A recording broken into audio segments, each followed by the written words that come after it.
This video announces the Only Love Remains workshop being held in Deerfield, Massachusetts later this month.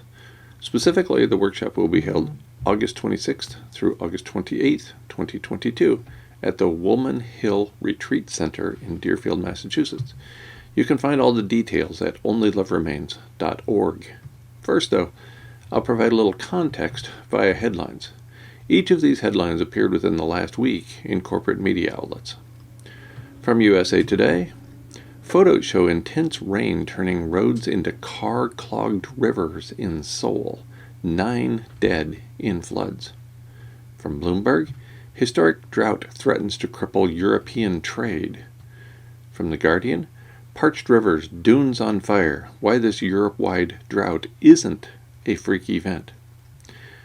From CNN, originally the cable news network, now apparently the Clinton news network, climate hawks breathe sigh of relief after more than a decade of fighting for climate legislation.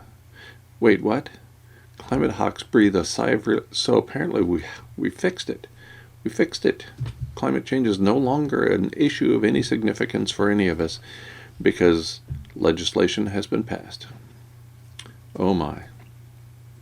As I've pointed out before in this space, the ultra-conservative political Intergovernmental Panel on Climate Change has concluded that climate change is abrupt. Their global warming of 1.5 degrees, published October 8, 2018, concluded that, quote, global level rates of human-driven change far exceed the rates of change driven by geophysical or biosphere forces that have altered the Earth system trajectory in the past. Even abrupt geophysical events do not approach current rate of human-driven change, end quote.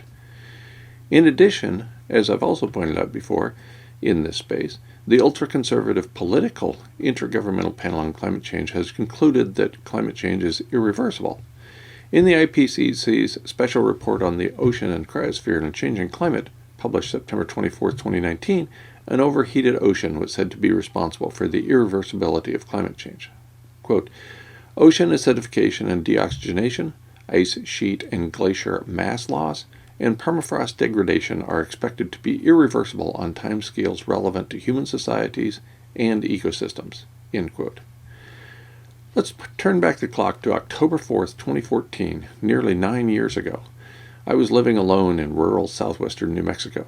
Because I had left campus life and the attendant many privileges, including paychecks, I had been severely betrayed by my wife of more than 30 years and almost everyone else in my life. Fortunately, I had completed the grief recovery workshop in January of that same year, 2014. In addition, I was continuing my life of service by voluntarily conducting public speaking tours throughout the world. So, what's so special about October 4th, 2014? It was on that day that I posted a short essay titled Only Love Remains at GuyMcPherson.com. If you read the essay, you can tell that I was in the midst of an emotional struggle. I was living alone, conducting work with which I was unfamiliar, and trying to create a decent human community in a new location. Not to worry, I've worked through it now. I'm alive and doing fine. Back to contemporary events, the likes of which are playing out as I expected long ago. Habitat for human animals is rapidly disappearing from Earth. There is no escape. As Dominican-American Pulitzer Prize-winning author Junot Diaz wrote, quote, the only way out is in, end quote. One way in is the Only Love Remains workshop offered by partner Pauline and I later this month in Deerfield, Massachusetts. We have a few slots still open. If you're interested in pursuing your own path through the ongoing mass extinction event triggered by abrupt, irreversible climate change, please read the details at onlyloveremains.org. To head off criticism certain to be headed our way, no, we are not earning money from the Only Love Remains workshop. The cost includes room and board, as well as more than 50 years of combined teaching experience by the workshop facilitators. If you're interested in living with integrity and finding joy in the time we have left, we look forward to seeing you there.